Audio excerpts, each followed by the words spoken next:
Okay, so the Model 3 is out, and well, it's not out, but it was announced. It is available. The first 30 were already given out, but they are being given out to employees of Tesla first, as they had the first dibs in the picks. But I wanted to do a quick video, kind of give you guys a comparison between a Model S and a Model 3. So, should you wait until the Model 3 is available, which is probably going to be a year from now? 2018 is pretty much where probably if you place an order now is when you're going to get the car, because it's about a year away. But yeah, I wanted to do kind of a quick specs.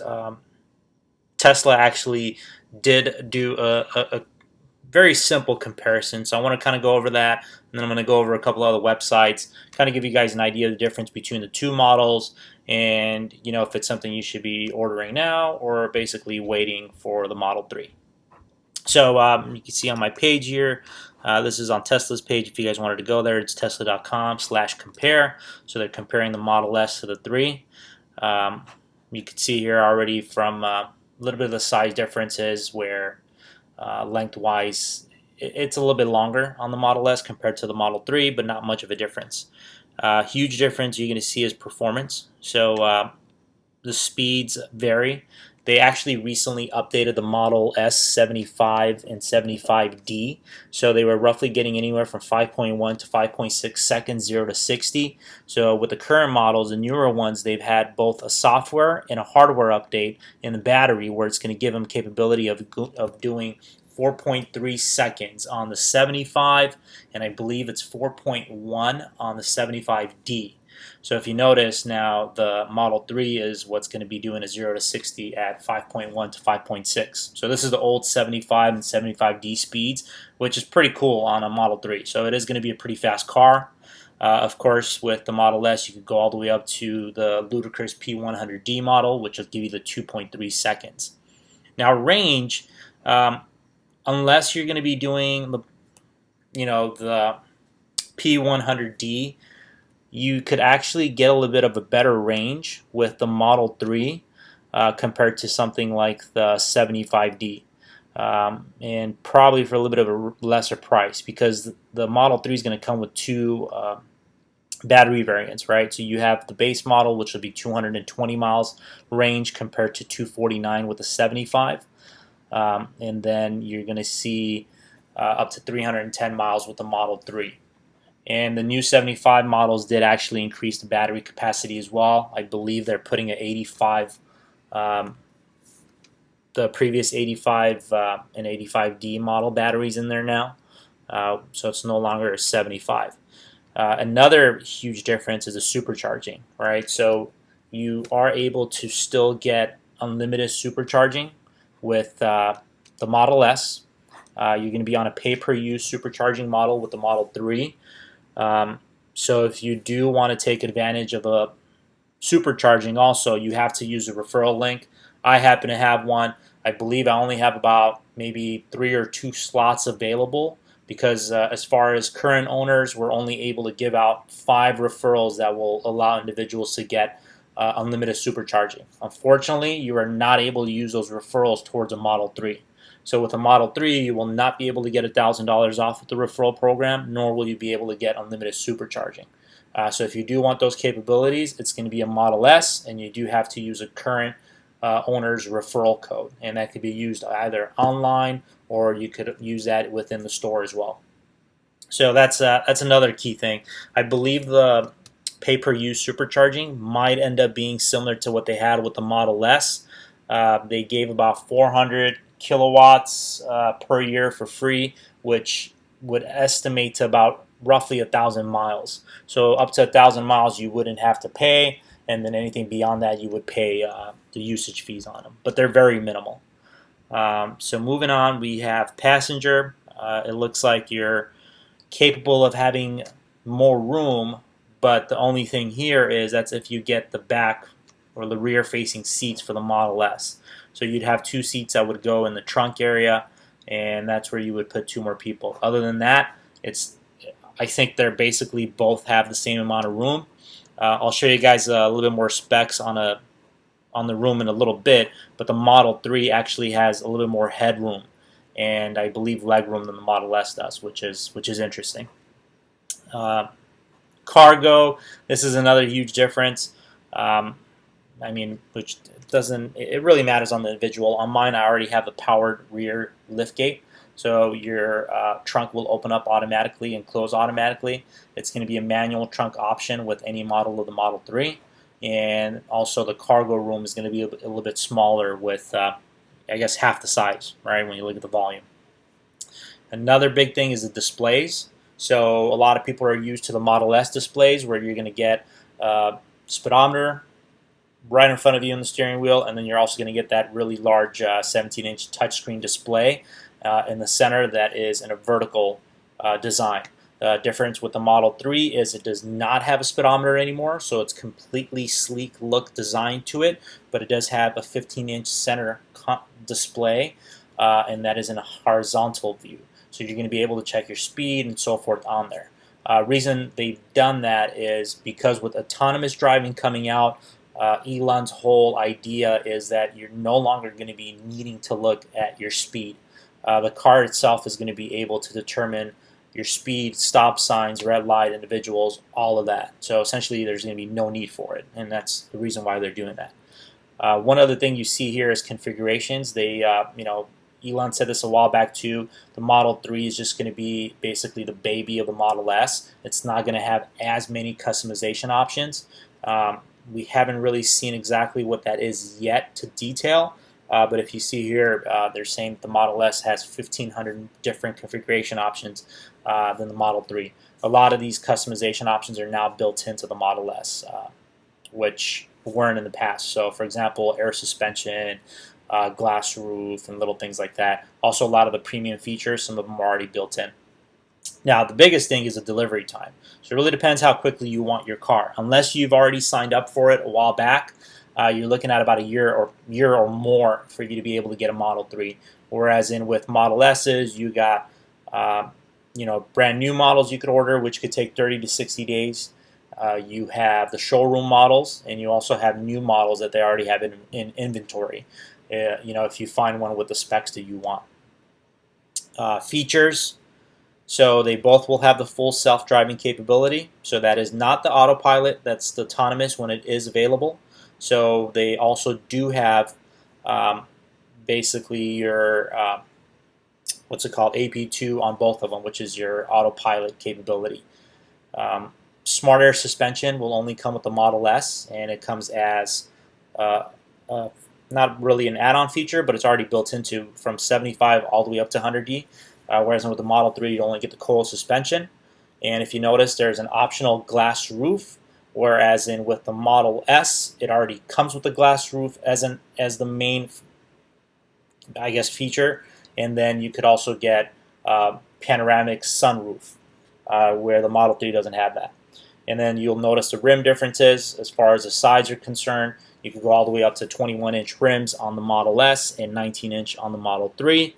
And the only other thing it doesn't have is the HEPA filtration system. And this part's a bit interesting. So I guess they're right. So the auto presenting door handles, it's not when you walk towards the car with your key fob, or if someone's coming in, the door handles will extend out. The Model 3 will not do that. You actually have to push it in and then pull it out. So some people, it might take a little bit getting used to. And I'm not talking about the drivers or the owners, but pretty much when you're picking up individuals, it's going to be a little harder for them to understand how to open the door, in my opinion. So that's Tesla's, but The Verge, it's a really long link there, actually did a really nice comparison on July 31st between the Model 3, the Model S, and they added the Chevy Bolt. And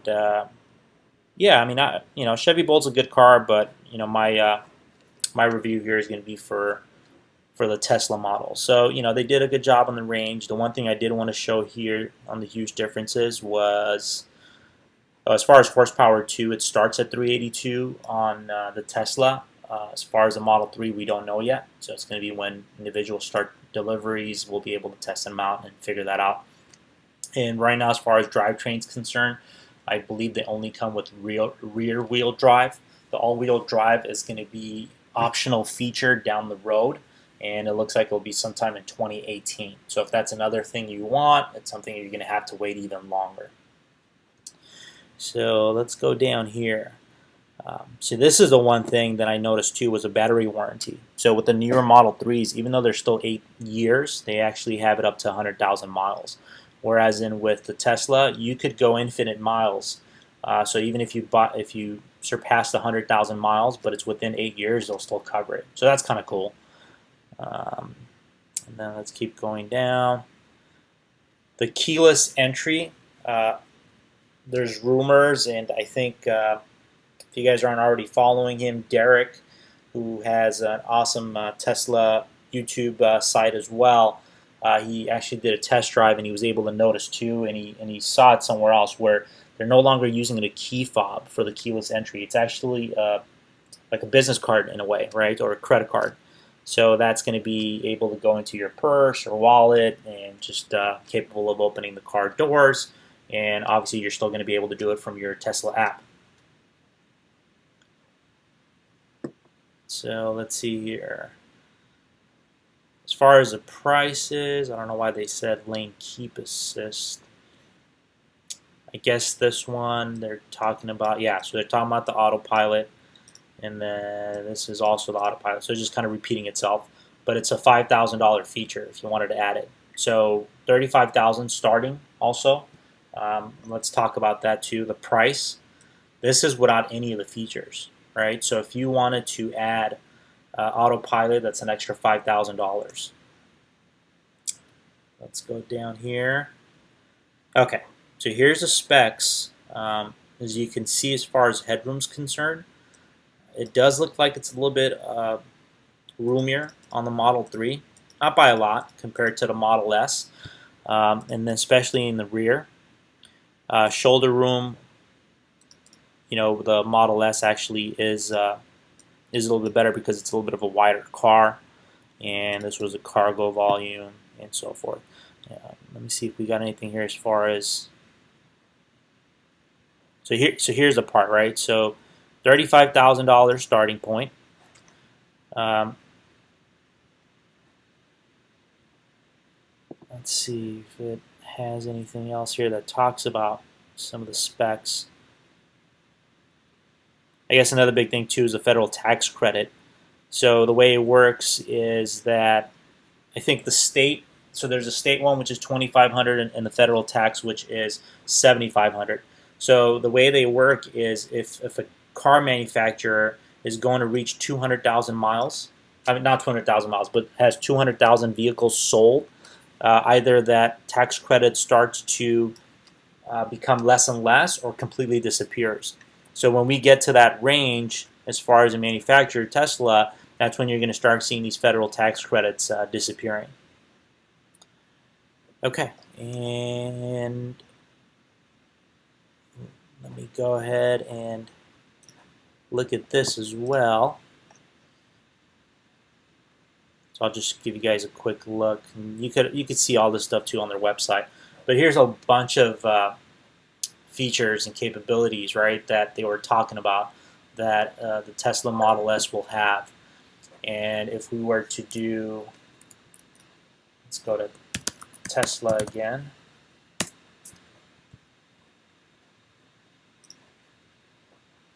So if we look at the Model 3, you will notice that there isn't that many different options. So when you look at the standard interior, and then you go back and compare it to the Model S, you get a lot more options from what it looks like. I think GPS-enabled home link's one of them. You're not going to be able to get that here. Premium auto system with more power and tweeter. So that's an option that's available, but that's a premium upgrade. So that's probably another $5,000 when you're purchasing the car. So that's where you're going to start seeing the car go higher and higher in price. So $35,000 again is going to be base. Okay. So yeah, I mean, my thoughts on the car. I think it's going to be an awesome vehicle on the road. For the price, it's going to be great as well. For me, I mean, I love the Model S, but I'm sure if I get in the seat of a Model 3, I'll probably enjoy driving that car as well. when I really go back and look at it, even if it has a bunch of features and capabilities, there's a lot of the stuff in the car that I don't really use. Um, but I think if I drove the Model 3 for maybe a week or so, I'll start noticing certain things that it doesn't have as far as features and maybe the Model S did, and I'll kind of want to go back and it'll be like things like where, oh, I enjoyed having this or the capability. But if you are a little more price conscious, the Model 3 is going to be an awesome vehicle for the price. I definitely recommend getting the autopilot. If you're not going to get any other features, get that for now. Autonomous, I held off on it because it's not available yet. So I'd rather just wait and pay. I think the difference is if you get it now, it's $3,000. If you wait, it'll be $4,000. So it's $1,000 difference, which I don't mind paying for when it's available. Um, but yeah, other than that, if you are going to get the Model S, don't forget, use my referral code. Again, I do have 3 to 2 seats available that will not only get you $1,000 off, but it will also get you unlimited supercharging for the life of the car. But again, it's only for the Model S or Model X. It will not be available for the Model 3s, unfortunately. But yeah, so please like my video, leave me any comments or any questions, and don't forget to subscribe to my page for more videos. Thanks.